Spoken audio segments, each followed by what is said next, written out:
Hey everyone, it's Jen from You So Much, and I'm here live on a Tuesday morning again with Lily Ma. Good morning, Lily. Hello, good morning, Jen. How are you?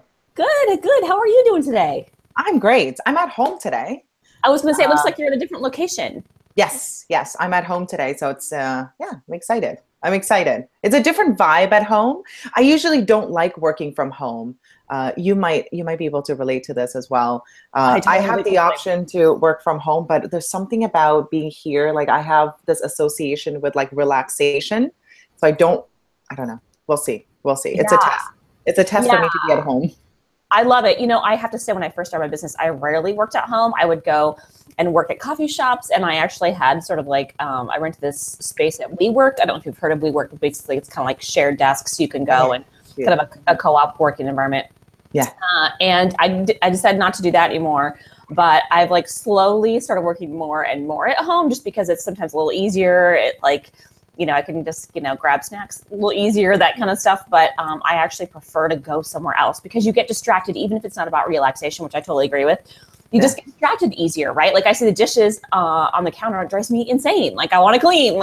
So it's really hard to not be distracted when you're home. And even just people walking around, like if my daughter or my husband's home, like just hearing them walk around distracts me from, sometimes I'm doing some deep thinking for my writing. It just distracts me.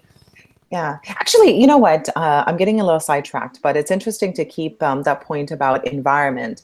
I was speaking to a friend of mine who is like very achievement oriented. He's actually focused on running for office one day. He wants to be a politician, so he's going towards that direction. Wow. And he said that when he came out of university, he kind of fell into depression a little bit. He felt like the goal that he had was way too big, and Right. and he was at home. He was trying to apply for these jobs. He wasn't getting them, and he just didn't know what was going on. So what he did was he put on a really nice suit, and he went downtown in the hustle and bustle of everything. And there's a company called Mars. I think they do a lot of innovation there. So he just sat in the lobby of Mars on his laptop in his suit. And he's Oh like, my God. we're talking like he's still young. He's not even 30 yet. But we're Right. talking like an early 20-year-old, guy sitting there in a suit. And he said, and then that's when he started writing his book. That's when he started writing his resumes. That's when he started writing different scripts. And then he's like, that's where he found his job too. Because I think it's something about the environment you're in and the way you see yourself. You Yeah. kind of translate that onto your resume, your writing. And now he's a super successful guy. He's young, but he has achieved a lot of success, and he's going many places. And that's what helped him. That's so cool. I love that. That's kind of like kind of making your fantasy a reality, right? Just by like Yeah. wearing the clothes, going the place, right? It actually reminds me a little bit, I'm sure you've heard this story of Jim Carrey. I love this story so much. He talked about it on Oprah like years ago when he first Okay. started getting popular as an actor. And before he was popular, before he was known, he wrote himself, I want to say it was like a $10 million check, and he dated it like 5 years from when he wrote the check. And then he would literally go up into the rich neighborhoods of Hollywood, and he would open up his wallet and take out the check, and he would like feel the check and look at the check, and he'd be in the neighborhood of all these rich people. And it was almost, and he wrote the date, I think he wrote the check like 5 years from then, and he like literally got like a $10 million check for his movie, like almost exactly 5 years from when he wrote that check. So that's pretty, I just love that story. It's like, again, making your fantasy come true with the environment around you, and kind of like being able to see and feel it and touch it by bringing it out into the real world. Yeah. Yeah, I know that story. I know that story really well. I've seen it many times, and it's so true. And that's the thing about having an environment that is supportive of you, not only just surrounding yourself with people, but surrounding yourself with certain clothes, expressing yourself in a certain way, having, the color, because we talked about your color, your fantasy color being like pink and purple. You have it all over your text. It's all very important. It's all about our expression and being surrounded by things that make us happy. I totally agree. I totally agree. I love it. Speaking of environments, we've got a chat box here live, and I just want to say, I should do a quick shout out to the chat box. I see both Jay Rise and Evan are here today. Good morning, y'all. I love it. If you guys have any questions for us, feel free to put it in the box, or feel free to just keep chatting with each other as Lily and I chat with each other as we're having a good time here. And Yes. also environments. I think I mentioned last week that my heater is broken. So today they're coming out to fix our furnace, and they're supposed to be here like anytime now. So if I have some guy like walking through my living room, just to warn you, that's what it's about. I don't think it's going to happen during our chat, because they gave us the window of like between 9 and noon. So it could happen, but usually like the cable guy, they're late, right? That's okay. So Evan is asking me if this is coffee. No, it is not, Evan. It's tea. It's steep tea. So last week, just so you know, Jen, Evan challenged me on a full week without coffee. Oh, really? Are you addicted to coffee? Maybe he thinks so, but it was. What's the challenge about then? That's funny. So, okay, let me. I'll give you the context behind it. So, myself and a fellow YouTuber, Alexandra, what we do is we give each other different challenges to make ourselves better, and we hold each other accountable for it. And last week, we decided to open up the discussion to the audience. It's like audience started challenging us, and then Evan was, of course, in the chat supporting us. And he challenged me 1 full week free of coffee. But it's not coffee, Evan. It's steep tea. That's hilarious. Not coffee. So when is your challenge done? Only today. By the way. Today? Yay, good for you. Today. I love it. So you're going to go back to coffee. I'm drinking coffee. But it's funny because I actually for a very long time was drinking tea until like almost like probably the last week I've started drinking coffee again. I was drinking a lot of tea. But Evan, you and your challenges, I swear, speaking of challenges, and you're lucky you only got away with 1 week. I have like 30 days of videos. Let's talk about that. Let's talk about that. I wanted to talk about your 30-day vlog challenge. What is that all about? Yeah, so I just want to get a little momentum on my YouTube channel. And so Evan suggested that I do 30 days of video, so 1 video a day. And it's been great fun. It's been fun to try some new style of videos. And one of the things that he was part of the stipulation of my 30 days was to make them as close to 10 minutes as possible, because the YouTube algorithm supports a little bit longer listening time. So it's a little bit longer than my normal my normal videos. And so it's been a little bit more of a challenge than I expected. Like, definitely have to say it's taken a little bit more time than I expected, especially for the editing process. But it's been great. And I knew, like, even if for some reason I don't necessarily get momentum on my channel, or I don't get a whole bunch of new subscribers, for sure it's going to help me, right? It's challenging me to do longer videos. It's challenging me to to improve my video style and to try new styles and to get better at speaking on video. Back in February, he challenged me to do the 28 days of chocolate gratitude celebration, which is what started off my chocolate for breakfast videos. And that also, I think, really helped me become a little bit better and more eloquent on video too. So I thought, even if it doesn't necessarily, get a whole bunch of new subscribers on my YouTube channel, it's still going to help me, get better at making videos. So here I am. I'm like, I think this is day 19 or 20. It's close. It's close to 20. It's close. Yeah. Yeah, it's true. We have to do different challenges. And I know it's very intense, and you kind of immerse yourself into it, which is good. It kind of gets you into the habit. Now the question is, like, what happens after the 30 days? Right. Are you going to continue to do that? Well, and it's funny because I definitely have tried this new vlogging style where I just kind of pick a topic and I just kind of chat about it for 10 minutes. And that's been a different style for me that I kind of like. I kind of dig it. So I might have to incorporate a vlogging video into my normal rotation. So what I've typically done in the past is I have a fantasy copy video that talks about, copywriting tips and writing tips in general. And then I usually have a Fantasy Friday video, which is basically a fantasy quote from like a celebrity or an artist or somebody who has a quote about fantasy or that resonates with me in regards to, my one-word fantasy. And then I also had the Take the Leap videos, which is when I kind of talked about entrepreneur advice and whatnot. And a lot of some of the vlogging style videos I've done, I've kind of thought to myself, those kind of could be Take the Leap videos. But they're just the vlogging style videos are a little bit more personal. I actually talked about this when I kicked off my challenge, like, what is vlogging? Because if you look it up on Google, basically if you're on YouTube, technically you're a vlogger. So, but I kind of have always seen vlogging as sort of like sharing a little bit more of your personal, daily life and what's going on, and almost more like a diary style.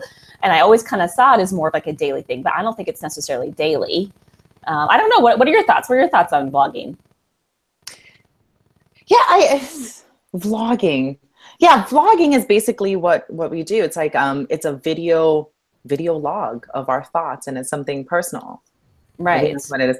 Like what I do, like I guess my vlogging would be doing my Instagram stories or my Snapchat stories, kind of like follows me along the way. And initially it started off as me trying to practice to get better, being in front of the camera. It was never like, the reason why I didn't do it before is like, who cares about my life? Like, really, like, I'm not a celebrity. No one's gonna really care. And then Evan again. Evan's like, it's not about that. It's not about you being a celebrity or anything like that. It's about you sharing your thoughts, the lessons you have learned, and also, and he's like, and you want to be a speaker, so you should practice speaking as much as possible. So that was part of it. So I don't do it on YouTube, but I do it in other media. Right. Well, you definitely have been doing more YouTube videos lately. I mean, even if it's not on your own channel, right? You've been doing a lot of sort of guest chats like this with other people, right? Yes. And so it's all part of it. Yeah. So how many videos are you doing now? Like on a weekly basis? Like on Tuesday, I think you said is your kind of interview day. How many interviews do you do? I do 8. Oh, wow. Okay. 8 on a Tuesday. And I recently started something interesting. I started doing live events on my own channel. Oh, you did? Yeah, it's totally random, completely random. Again, it's outside of my comfort zone. I've never done a live event on my own channel before. It was on a Wednesday, and Wednesdays I usually have my coaching sessions. Okay. And I had a few breaks in between because a couple of people canceled, and Evan's like, hey, why don't you do a live event? I'm like, what am I going to talk about on my channel? He's like, well, you got lots of questions. You have things to talk about. Why don't you answer some entrepreneurship questions? And like initially the pain of thinking that no one is going to show up, like no one's going to watch me. It's like the fear of like not being noticed. It's like another kind of fear. Yeah. Yeah. It's like, it's both the fear of being noticed and not being noticed, right? Yeah. People show up, but then if they do show up, will you be able to answer the questions? Well, I went for it anyway. I did it. I was like, you know what? I'm going to do it. And it ended up being really good. If Evan's watching, Evan's like, you're so lucky. Like that stuff doesn't really happen. Like I had co-hosts, like I had people join me. I had 2 co-hosts with me. I had questions in the live chat. It was great. Oh my God, that's amazing. And did you just try this once, or have you done it a couple times now? I did it twice. On the same day. So the first one was like 10 minutes. I was so nervous. I was by myself like, oh my God, okay, I gotta go now. And then I returned again, and that was like an hour and a half. And then that's when I had my co-host. I had different questions. And then I did one over the weekend, and I realized it was unlisted. So the fear of being not noticed. Right. On the weekend, I'm like, no one is watching me. How come? Maybe it's Saturday. But it was unlisted. Okay. So I'm learning. Yeah, those little buttons that you actually are check or not check, right? I totally have been there. I totally have. That's so funny. You know, it's funny because I kind of the same thing. Like when my chocolate for breakfast videos started, like pretty much hardly anybody was there, and then it like gained momentum. And I think that's just natural, right? But it's funny because my chocolate for breakfast videos that I do that are live, they actually, even though they've typically been around 10, 15 minutes, they felt so much easier because I just sort of had like, my typical, okay, talk a little bit about this chocolate, and then I talk about things that I'm celebrating, even though they were just like I was totally winging it and just sharing stories and chatting with people that they were live. It just didn't feel like the same pressure, which is so funny because you're live. So there's more pressure. But then when I started doing these 10-minute vlogging videos, I just, for some reason, felt this huge pressure. And so, I was like, sort of like, saying a lot of ums and ahs, and I was like crawling all over myself to just get out this. And that's like, why don't I just pretend like they're live? That might help me a little bit, and just have a loose outline, but similar to my chocolate breakfast videos.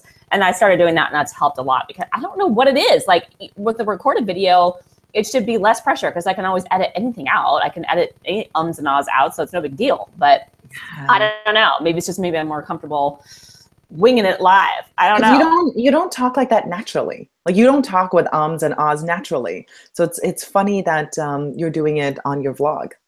Yeah, it's really interesting. I think it's just because I'm sort of feeling like, okay, in my head, what's kind of next? I got to tell a story. Rather than just, if I'm live, I'm just naturally talking like, I don't know, maybe it feels more like a conversation. Maybe that's what it is. I really love the conversation part of the live videos. And I feel like I'm having a conversation with my audience versus just talking to a camera. Which is why, I mean, a lot of people do say they have a hard, like when they first start doing YouTube or any kind of video at all, they have a hard time because they just feel so awkward, like just talking to a camera. And one of the big tips that people always say is like, you know, post a picture of someone you know on the camera, so it feels like you're talking to somebody. Yeah, I had the same experience when I first started speaking in front of the camera, and I still go through it from time to time. It's something about staring into a camera, Right. And it's weird because like sometimes I have like different moments. Sometimes I would just be very quiet or very like monotone. And then other times it's like I'm over projecting. It's almost like I'm on Broadway or something. I don't know. It's like it's finding the balance between the two. And to your point, it really helps to picture someone like someone that I'm speaking to versus like speaking at. Yeah. I think it's always trying to find the balance. I totally agree. I think it's really interesting that one of the things that I remember when I first started making YouTube videos, I had a couple people, I think it might have even been Rich actually, and or Evan, say, you know, Jen, you should really make sure you're looking at the camera, because I use my phone to film. I still to this day use my phone for my YouTube videos. Look at the camera and don't look at the screen, because you kind of tend to look at yourself sometimes, because that whole, you know, to make sure that you're like on center of camera. But then if you're looking at the camera lens, then it doesn't look like you're looking at the audience, right? Because the audience is right behind that camera lens. So it took me a little while to get used to that. So I don't know if you have that same thing, but it's a little different if you're using a camera versus using your phone. Yes, yes. For the longest time, I didn't have the camera setting on like where I could see myself. I would have it the opposite. Then I'll like cut off the top of my head, because it's weird. It's weird to look at yourself and you have a tendency of adjusting your face too a little bit. That is not the most authentic. Right. You know, like, you know, when you're putting on makeup, you kind of adjust your face a little bit. I make That's not what I'm talking about. I put on lipstick. Totally. I totally do. Look like that, right? But no, it's funny. Wait, like what you were saying earlier too about noticing, like I definitely notice sometimes when I'm like too subdued or like I'm not enthusiastic enough, and other times when I'm over enthusiastic, and it's like hard to find that perfect balance. I think it's like that moment when you're being really natural. I actually just heard an interview the other day with this guy who's an actor, and it was so good. And he was talking about how like the camera doesn't lie. Like it can see an actor when it's not authentic, when they're not feeling the character, when it's not inside of them. And it just, the camera picks that up. And so I think it's probably the same thing with video, right? With your YouTube, whether you're live or whether it's recorded, like if you're not feeling, and the way he kind of put it was feeling the love. You know, if you're not feeling the love and you're not being authentic about it, then the camera's so there and it so can pick up all that stuff. Yeah, that's a good one. Like feeling the love. Yeah. And I think that's true. Like I was talking about that on my Chocolate Breakfast video about how I got a massage last week. And it was so incredible because I swear I could feel this guy's love as he was giving me a massage, which is pretty amazing. Like, and it just made me think about like, that's so important in business too. Like not just on video, but like when I'm writing copy for my client or when I'm doing anything, like if you can feel the love, how much more of a beautiful product you'll give them and how much better you'll feel about it too. Yeah. That's so true. I just got off another interview with someone who's a fitness trainer, and he said the best advice that he has ever gotten from anybody, from a mentor, was to actually care. Like right. Everything that you do, you need to care. Like you can't just not care. And it makes a huge amount of difference. And then that's what sets you apart from the rest of the world. It's like, are you doing this for money, or are you doing this because you actually care? Yeah, I totally agree with that. I like it. Well, and it kind of reminds me too of just writing copy. I think if you can truly empathize with I feel like I've talked about this with you before. If you can empathize with your customer, then it's going to come out, right? If you're caring more about what their experience is, that comes out on the page. It comes out in, you know, any kind of ad copy you write, or, you know, Facebook ad, or on your website. The customer can feel that. They can feel that you care about them. Yeah.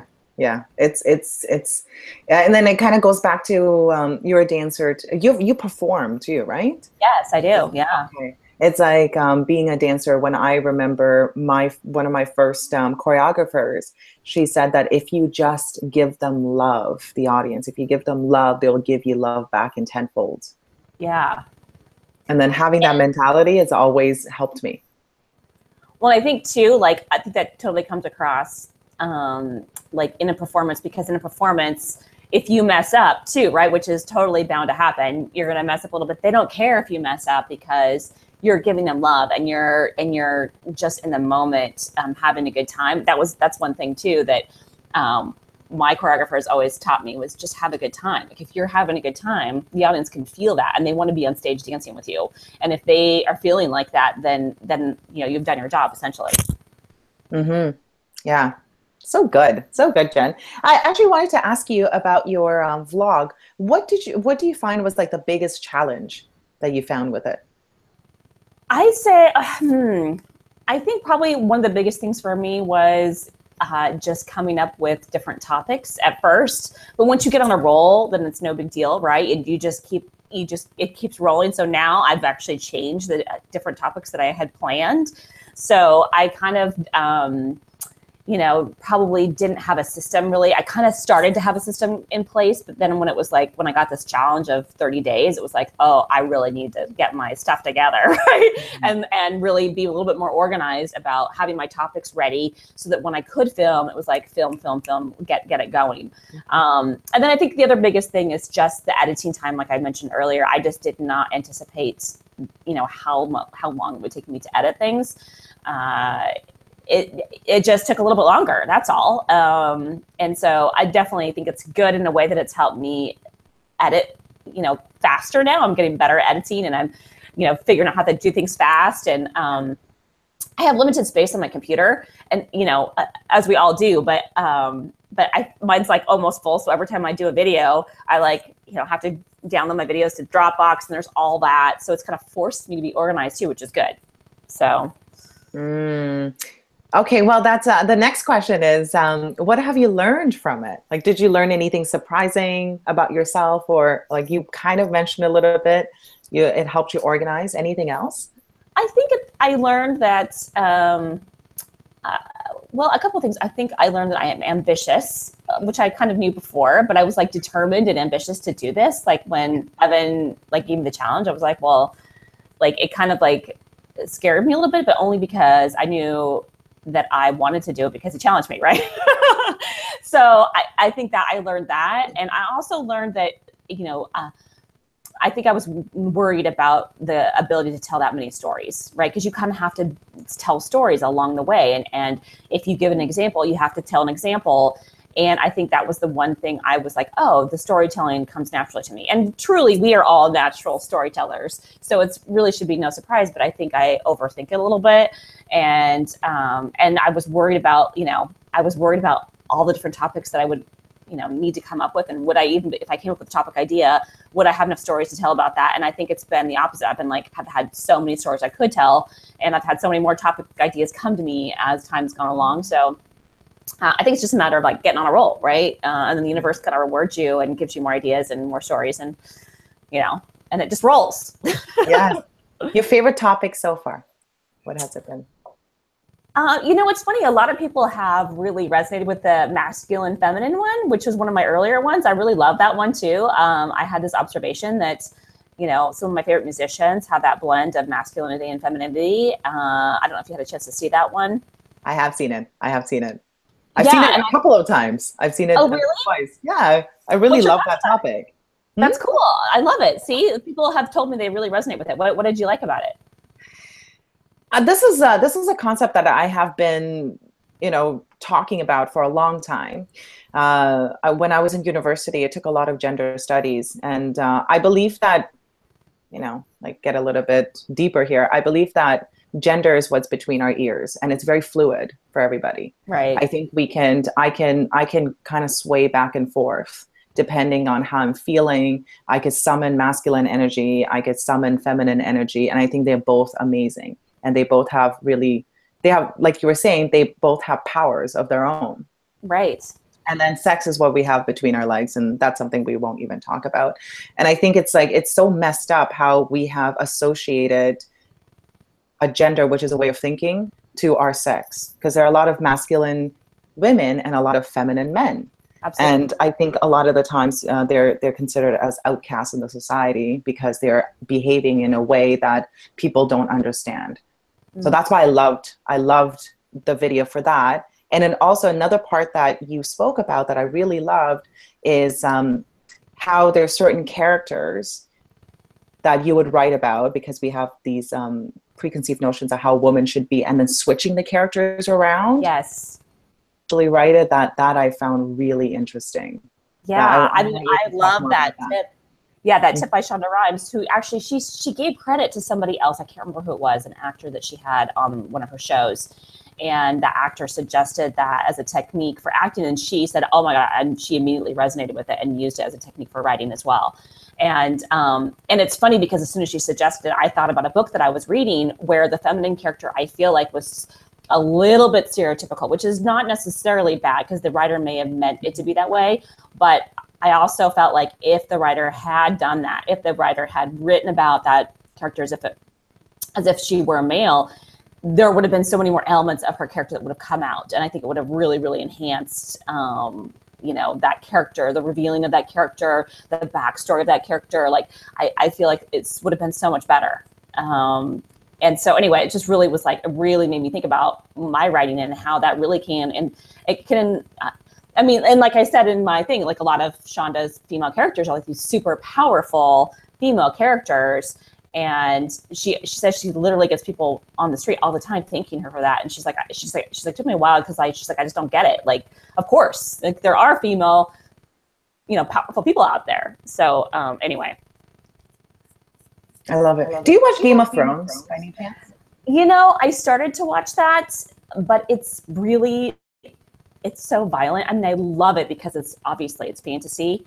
And it has so many great elements of power. Like we were just talking about, it's just the violence in it it's not just a typical violence. It's like this, perverted violence that I can't quite explain. It's just different. It's not even like gory. It's just like mean. It's like mean violence. And I had a really hard time watching that. Although I have considered going back and watching it because I'm so fascinated with the story. So you obviously watch it.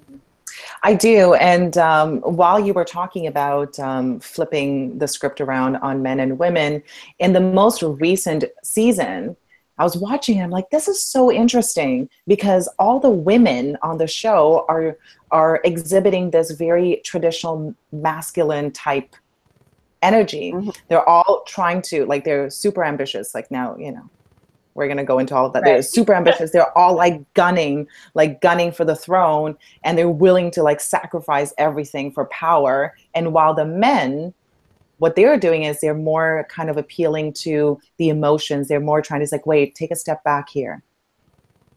Let's look at this whole picture.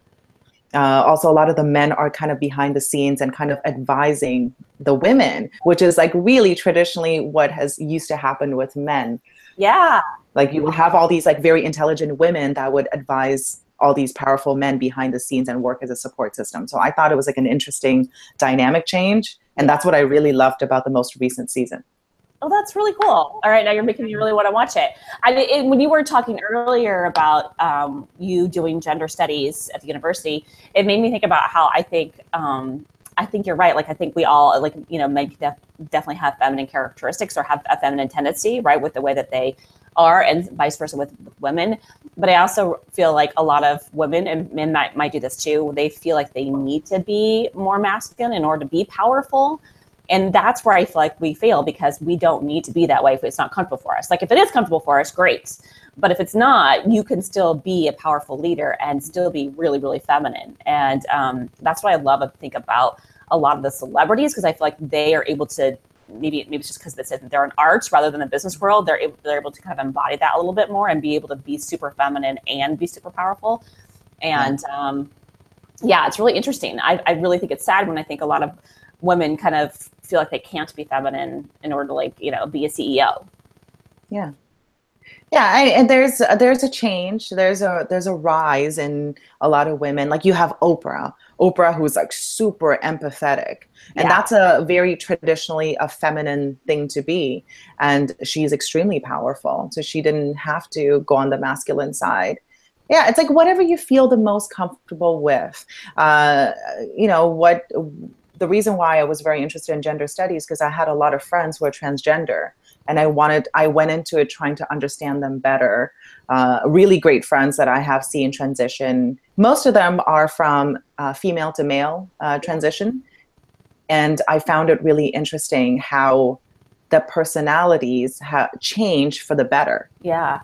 I had this childhood friend when they had a when they were behaving with their assigned sex was female, he he used to be very violent, not very nice. Because like you feel at odds with yourself, like there's an incongruence there. Yeah. And then now that he has transitioned into male, which is what he have always seen himself as, he's like kinder, compassionate. Like we get along great. I never got along great with him when he was a female, but I'm very like I'm so grateful for the man he is today. Right. So you have to, it goes back to your point, you have to do what you feel is right for you and not behave as a certain person. Right. Yeah. You just need to be yourself, be you so much. Right. Yeah. Be you so much. Thank you so much. Let's see real quick if anyone in the chat box has any questions. They've been just chatting away. They're chatting. Yep, they're just chatting. I don't necessarily see any questions. Nope, they're just chatting about Game of Thrones and femininity and all that fun stuff. So cool. No questions. Just wanted to make sure before we signed off that we answered any questions that were in the box. So awesome. And by the way, I see Zaino has since joined since we started the chat. So hey, Zaino, so glad to see you here too. So all right. Well, we are pretty much done for the day. I'm looking forward to another chat again next week. Lily, it's just always so fun to chat with you. I feel like I know, and it just flies by. It really does. It flies by so fast. So I can't wait to find out what we're going to chat about next week. All right. Sounds good, Jen. Thanks, Lily. Talk to you later. Take care. Bye.